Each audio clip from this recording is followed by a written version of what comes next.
Isa mong date. Ikaw daw, wala sa balo. Oh my God, Daniel Padilla, Patrick Fernando.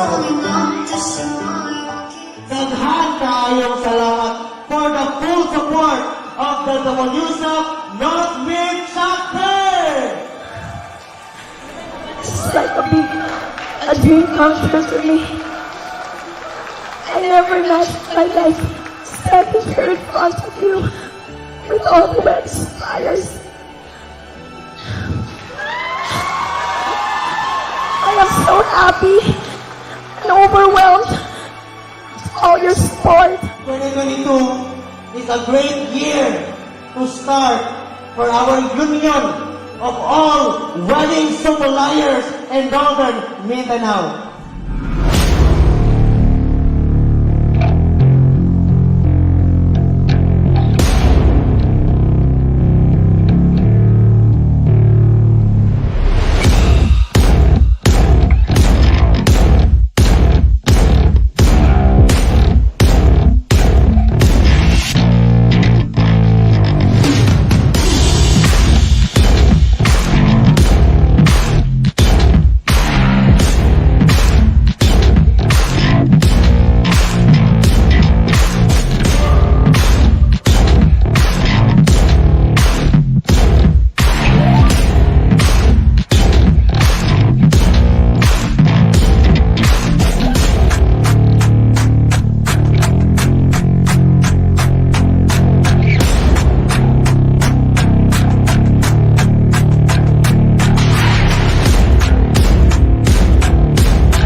Hello, everyone. Good afternoon. Welcome to this afternoon's episode of our talk program entitled Let's Talk About Weddings. Please allow me to begin to introduce myself. My name is Millicent Dayan Angeles, and I'll be your host for tonight's LTAO episode. And of course, I'd like to greet everyone who visits our Facebook page or watches our YouTube channel. I hope you're all having a good time. Okay, just to see how our viewers are doing, leave a comment or a heart and a wow response in the box below. Alright, before we welcome our guest speaker, we'd like to express our gratitude to the following sponsors for their support for this event. Med Results, Accounting Portal Philippines, Alabang Estate Realty Directory, Mobile Palenque, Philippine Travel Expo, Philippine Virtual Expo, Philippine Workshops, Online Pasalubong Center, and Philippine Hotels Directory. If you have any questions during the broadcast, please leave them in the comment section. There will be time set aside at the end of the event for questions and answers. So, without further ado, I'd like to introduce our guest speaker today. She's a professional host offering hosting services for special occasions, whether be it weddings or corporate events.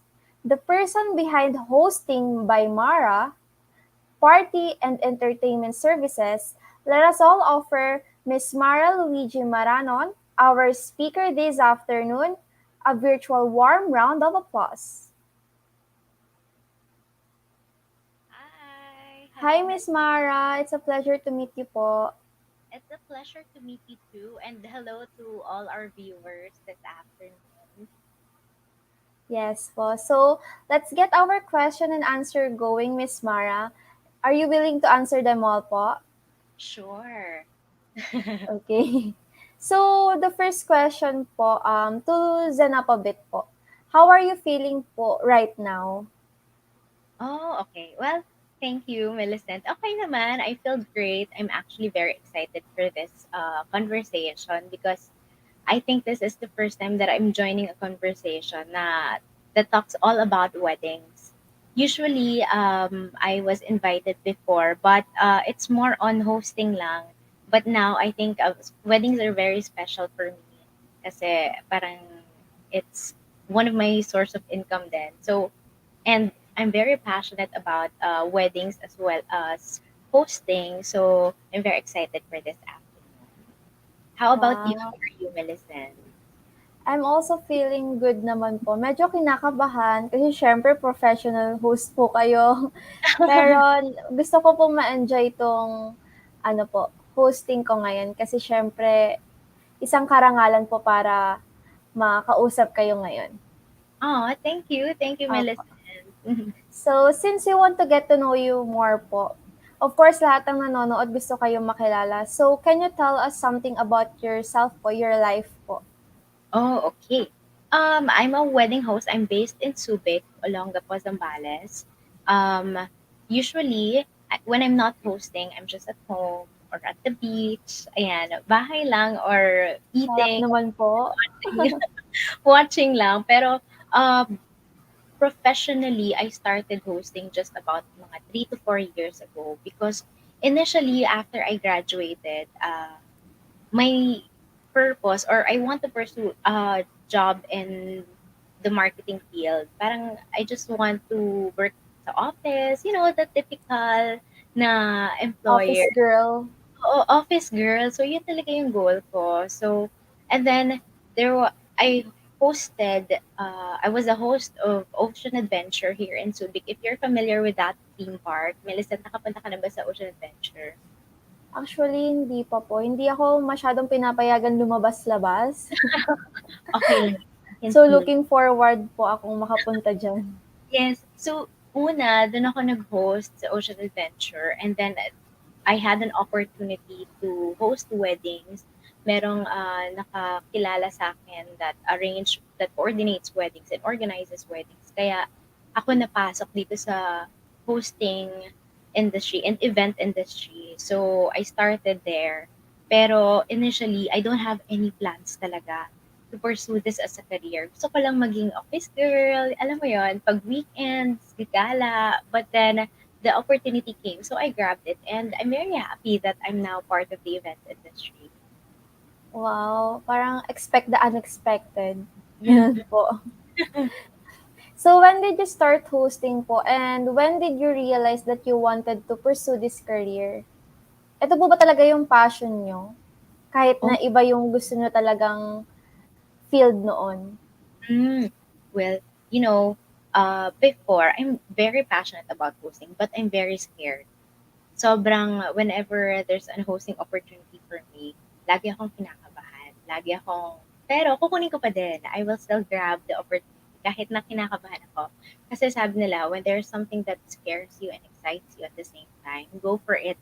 Go for it. So, I love hosting pero kailan lang ako nag-start professionally? Sabi ko nga, mga 4 years ago lang or 3 or 4 years ago, I decided na to pursue it na as a career. Kasi I didn't realize na talagang clients will pay for your service. Because before, parang, I wanna do it as a hobby lang. Parang, okay, I wanna make the clients happy, ganyan. I wanna share what I can. I wanna make people, and I wanna entertain people. But then I realized, okay, this is a business because parang clients are willing to pay more. So I think I have to develop my career or develop my skills, hone my hosting skills, ganyan, so that I can be more for the clients. I can offer more. So, dun ko na-realize na this is a business. People are paying for this. So, I wanna pursue it. And at the same time, I love doing it. So, diba, parang perfect. Na-enjoy nyo po. Yeah. So how is the life of being a host po? Hmm. Well, exciting. Very exciting. Kailangan medyo flexible ka when it comes to hosting when you're hosting events kasi iba-iba yung events eh. For example, now, most of the events I host are weddings. Pero there are also times na there are corporate events, there are birthday parties. It's very exciting kasi you get to meet a lot of people. You get to know a lot of things. Kasi, for example, when you're invited for a corporate event, parang meron kang mga natututunan na hindi mo naman usually ma-encounter yung mga ganong tao.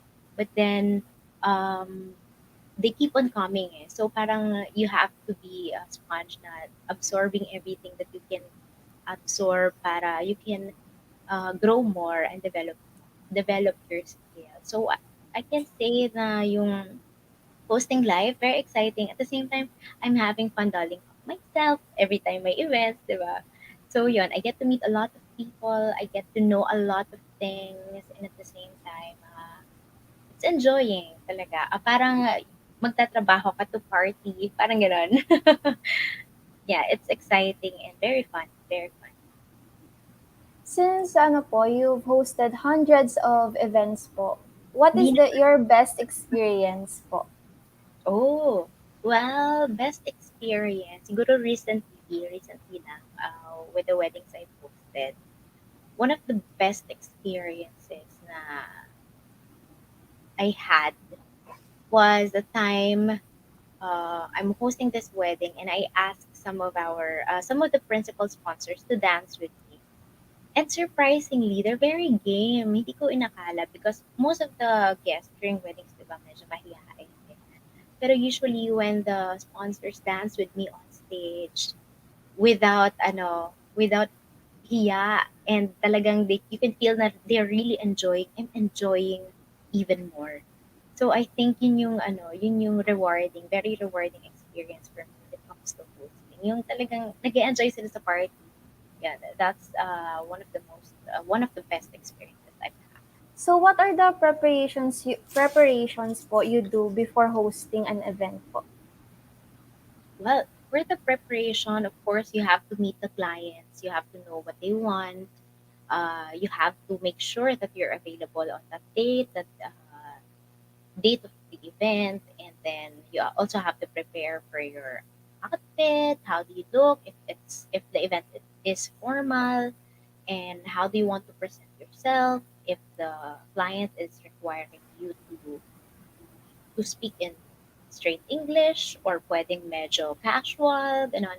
So we prepare for the event, we prepare for the program, and then at the same time for the script, I usually don't write my script. I usually just practice at home, and then I Wow. make it very conversational kasi usually before, nung siguro nung mga first weddings ko, nagbabasa ako. And then I realized it wasn't very nice. It wasn't very nice kasi parang hindi ako Scripted nakaka-create ng, oo, very scripted. Hindi ako nakaka-create ng relationship. conversation.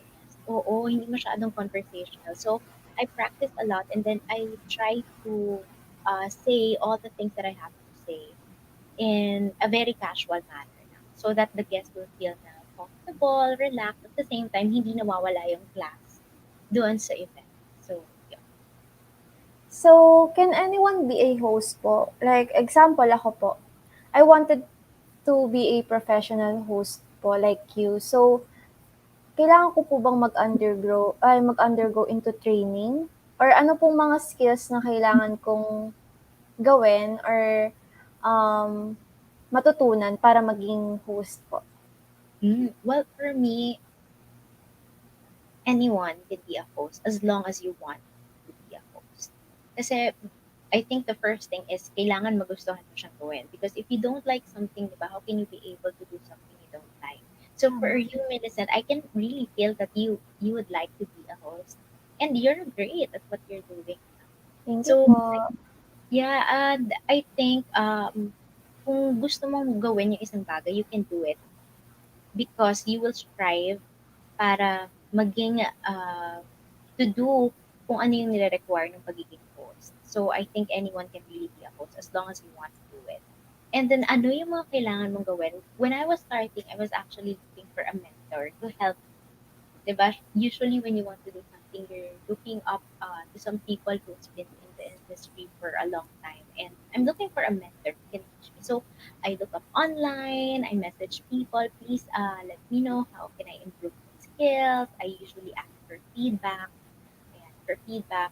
So, marami akong tinatanong and hinihinga ng advice so that I can prove my talent or my skill. So, as long as you want to do it, you will do anything para maging capable of doing that. So, yeah. I think hindi naman tayo malilimitahan na parang ito lang ang mga pwede mag-host. Yeah. So, I think anyone can be a host as long as there is passion, there is motivation, and discipline as well. Very important. Kasi you can want something, pero if you're not disciplined enough to improve what your skills, diba? You can't be there. You can't reach your goal. So discipline is very important.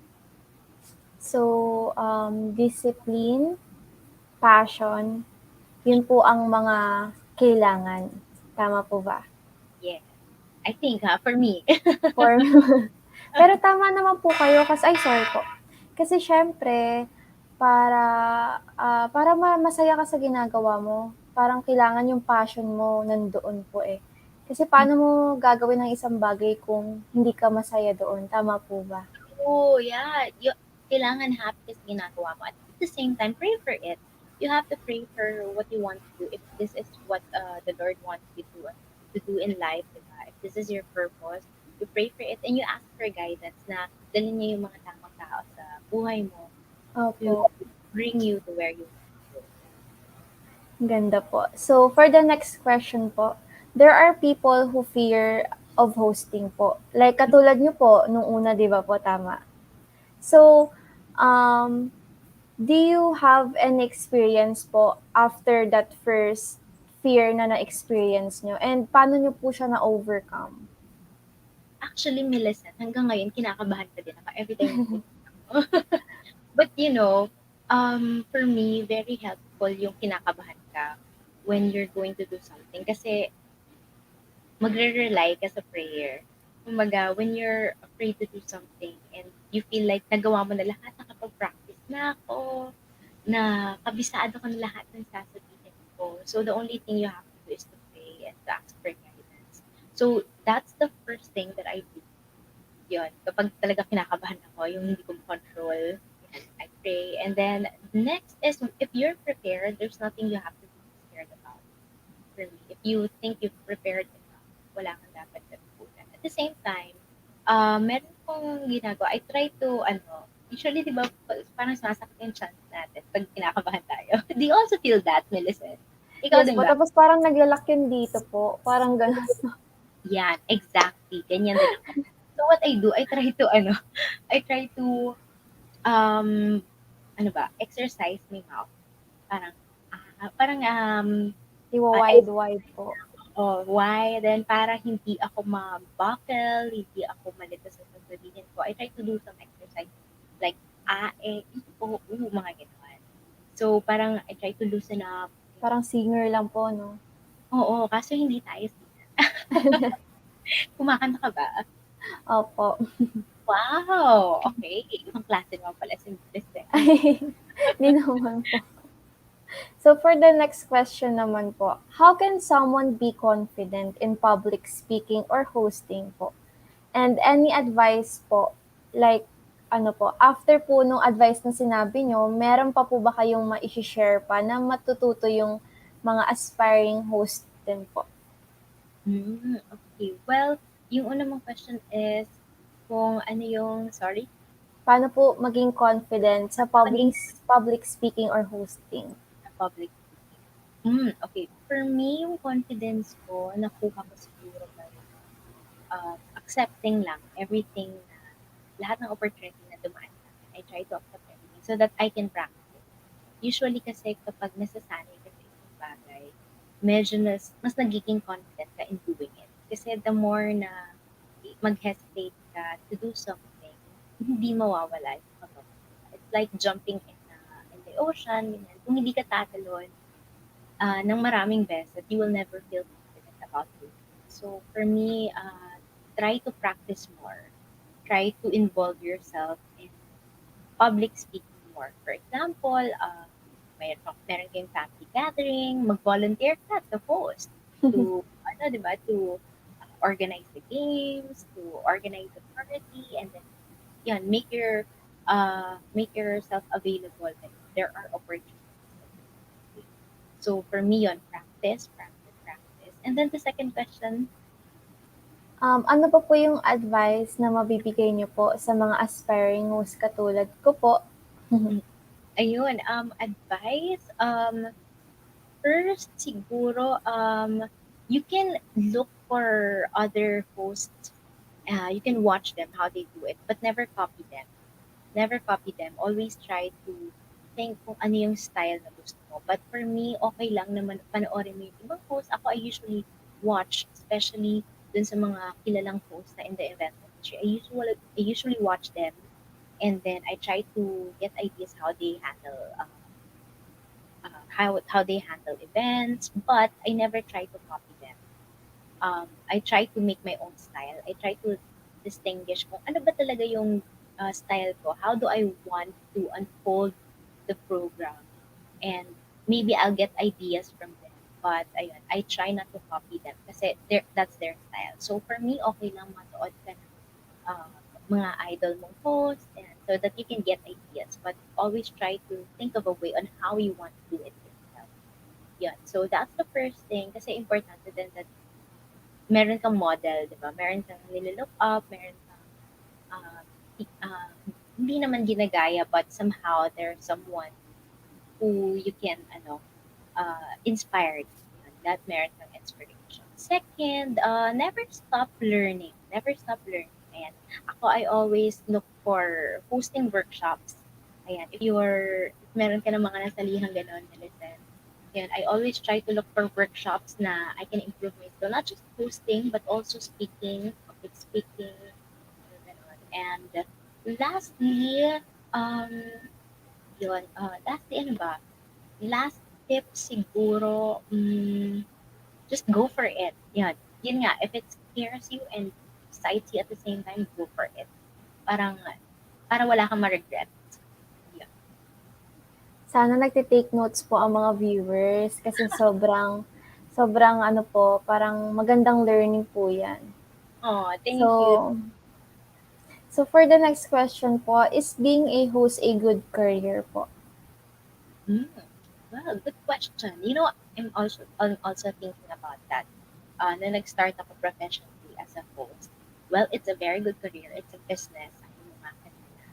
But I wanna let you know na, and also some of our guests na hosts aspiring to be a host someday na it's not a regular. Ako, I don't get regular gigs because we have peak seasons and peak seasons, diba? Usually peak seasons natin when it comes to December, Burr months, ganyan. But when it comes to July, June, August, usually that's lean season. I don't get a lot of clients unless you're a very in-demand host. So for me, it's a good side hustle. But of course, you still have to have a job that will pay the bills. Talaga, yung regular job, yun. But it's very rewarding. It's a very rewarding career. And parang just seeing people smile when I host, wow, grabe. Ay, Lalo hindi na po 'pag mababayaran. ano 'no, 'pag weddings po yung inaano niyo, siyempre iba't ibang love story po yung na-e-encounter niyo, gano'n po. Oo, actually, that's one of the things that I treasure. Yung even before mag-start yung wedding, I usually meet up with a couple just to know their love story. And yun yung isa sa mga favorite part ko ng pag-host ng wedding, which is not even hosting. Getting to know the couple lang Getting din. to know. Oo, getting to know lang, but I feel very special kasi hindi naman lahat ng tao comfortable to share their love story, diba? To just anyone they met. So Parang I naging part na din po kayo. Yes, exactly, Millicent. Oo, parang naging part na din ako ng love story kahit na we just met during the meeting. I feel lucky. I feel lucky to be part of their love story, even just for a short period of time. So natanong ko na po kayo kung ano yung best experience niyo sa hosting. Ngayon po, may worst experience po ba kayo sa hosting? Oo naman, madami. Sige, Ano po yung pinaka-worst? Kung kaya niyo, kung puwede niyo pong i-share. kahit na nahihiya ako, Millicent. Sige, para sa'yo. But you know what, I've shared this already before um, my first wedding. This was my first wedding. So, alam mo yun, pag first wedding mo, very prepared ka. I really did my research. Ginawa ko lahat na kailangan kong matutunan at malaman for weddings. But then, during the game, there are kids kasi na guests. So, nakaupo sila sa isang table. So, I'm asking questions. Yung trivia game, we were doing trivia game that time. Tapos, English yung question. And then, I can see the kids laughing sa gilid. Bakit kaya sila tumatawa? Siguro nag enjoy sila. So, okay, sige, nag enjoy sila. I'm happy. So, after the game, I went back to my table during dinner break. And then, some of my friends told me, uy, tinatawanan ka ng mga bata. Wrong grammar ka daw. Sabi ko, oh my gosh! Yun. If I can change that time, hindi ko yun to change. I will still do everything the same. Because kung hindi nangyari yun, kung walang mga kids na tumawa, kung walang nag-correct sa akin, I will never improve my craft. Parang I will settle for what I can. Kasi feeling ko, okay na yung ginawa kong research, okay na yung ginawa kong preparation. But because of them, I realized for every wedding na i-host ko, I have to keep on doing my research and I have to keep on improving my craft for the clients and for the guests as well. So as you can see, Miss Mara po, na as a result of the pandemic, marami pong businesses na nagsa-struggle. Tama Mm, po ba, 'di ba? Lalo mm, na sa industry niyo po kasi ano po, prohibited ang mass gathering. mm. So how did you maintain and adjust po your ano po, tawag dito, sandali lang po, yung aso ko po kasi. Yeah, actually very difficult times talaga, especially Opo, the past 2 years. Oo, I'm sure na-feel niyo din. Where are you from, Melissa? Antipolo po. Antipolo. Oh, I'm sure, di ba, mataas din ang cases in Antipolo back Opo. in the past years. So, yung question mo is, how did How I did you maintain your hosting ano po, Mm, career mm. during this pandemic po? Actually, 2020, year 2020, a lot of the events were canceled. So parang isa-isang nagba-back out yung mga clients, parang they really don't want to go kasi maraming mga restriction. So naisip ko, okay, mag-host pa ba ako? Meron pa ba akong value in the industry? So I was thinking, artista na lang kaya ako. Or baka ito na yung time para maging office girl ako. Maging office girl na lang talaga ako. But, I love being in the office. Pero I realized, pag may problem, there are also opportunities coming up. So, biglang na-open yung online hosting, online events. And then I realized, okay, hosting events or the events industry, hindi pa dyan nag-stop. They can't stop us. The pandemic can't stop the events industry. So, slowly, nag-adapt tayo dun sa mga changes. So, I started accepting online gigs, online hosting events, and then I realized, possible. Like now, what we are doing now, diba? You can still host even if we don't see face to face in person, we don't see each other in person. So, it's still possible. So, kahit na nagkaroon ng problem, it will open up more opportunities. And nagiging creative tayo actually. Nagiging creative tayo when it comes to our craft. So hindi lang sa hosting but also to other event organizers. 'Di ba? Naka-discover tayo ng mga bagong Opo. skills na Tama. hindi natin alam before. Yun. So sa dami po na naging achievements niyo po sa buhay, do you consider yourself successful na po ba? Or do you want more? And what is the reason po na nagsastrive more kayo? Well, for me, success naman is a state of mind. For me, I'm successful because I can do what I want. For me naman, yung success hindi ma-measure to the achievement na nakuha And ko. as long as you're happy. Yes, oo. Actually, as long as you're happy, that's what is success for me. As long as I can do what I want, I can be with my family when I want to, I can be there for celebrations, and then I can help other people. Yun, I think that's the success for me. But of course, I want to do more. Of course, I want to be able to bring more to the world. But you know what I really want to is hopefully in the future, I can train uh, someone who would like to be a host then something. Because nung nag-start ako, that's what I'm looking for, di ba? Yes. Here. I'm looking for a mentor. So now I'm looking for a mentee, but in the far, far future because I'm still learning now. So yeah, I think that's the ultimate goal for me being a host. Wow, ang ganda naman po ng balak niyo mangyari sa future. Sana nga mangyari.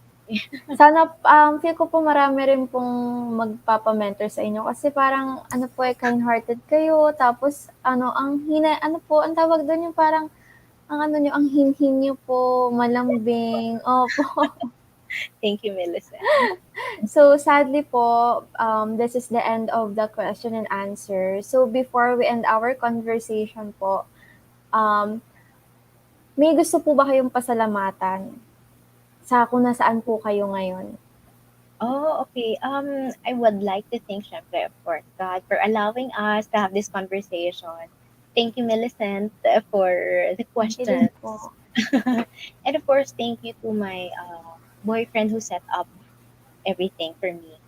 Wow. For this interview. And of course, my family and friends who've been supporting me in this career. Kasi they always see me at home. They're thinking, may ginagawa ba to?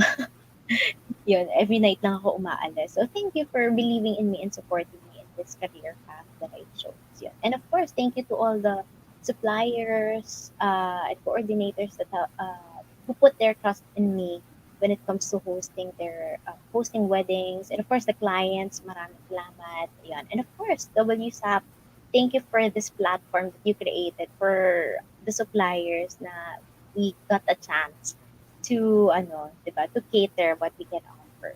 Yeah. Thank you. So, would you like to promote your business po, ma'am? Ayun, sure. For those who are looking for a host, wedding host, ayan, please visit my page. It's hosting by Mara in Facebook and on Instagram. Yeah. So let's talk about your wedding reception, your program, everything. You can ask me anything. So message me lang. Yeah. Thank you. Thank you, Miss Mara, for sharing some of your valuable time with us and providing us wonderful stories, tips, and inspiring insights. And I hope lahat na nakikinig ay may napulot na aral dahil siksik, liglig, at umaapaw na learnings ang episode natin today. But we're not finished yet. Let's just take a commercial break for a moment.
Hello there. I hope our audience were able to take notes and importantly, learn from today's speaker. Thank you so much for being part of our special guest this afternoon, Miss Mara. As a gesture of our gratitude for your participation, you will receive an e-certificate. This certificate is proudly presented to Ms. Mara Luigi Maranon for imparting valuable knowledge during the Let's Talk About Weddings as a guest speaker on February 28, 2022. Once again, thank you Ms. Mara for your time and I hope po na nag-enjoy din kayo. Again, we would like to thank the following sponsors for this WSAP Updates event. Med Results, Accounting Portal Philippines, Alabang Estate Realty Directory, Mobile Palengke, Philippine Travel Expo, Philippine Virtual Expo, Philippine Workshops, Online Pasalubong Center, and Philippine Hotels Directory. Thank you for supporting our event. Before we end today's event, please watch out for another episode of Let's Talk About Weddings with Mr. Delmar Lianes tomorrow at 2 p.m. And on March 2, we have back-to-back episode of Let's Talk About Weddings with Miss Maya Christine Lopez at 2 p.m. and with Miss Beth Lauzon at 5 p.m. And also stay tuned for the Ilocos Online Wedding Expo happening March 4 to 6 with our Ilocos official exhibitors. Richard and Soria Photography and Videography. Sweet Bites. Kurt John Ace Photography and Ava's Cake Events. We would also like to promote the Wedding Suppliers Association of the Philippines Incorporated membership. Be a proud member. If you're still not a member, what are you waiting for? Visit our main Facebook page and direct message us for your inquiries. Thank you for attending tonight's LTAO episode and especially to our guest speaker, Ms. Mara Maranon. Once again, I am Millicent Dayan Angeles, now signing off on behalf of WSAP. Thank you for your time and consideration. Stay safe and have a wonderful day, everyone.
here forever.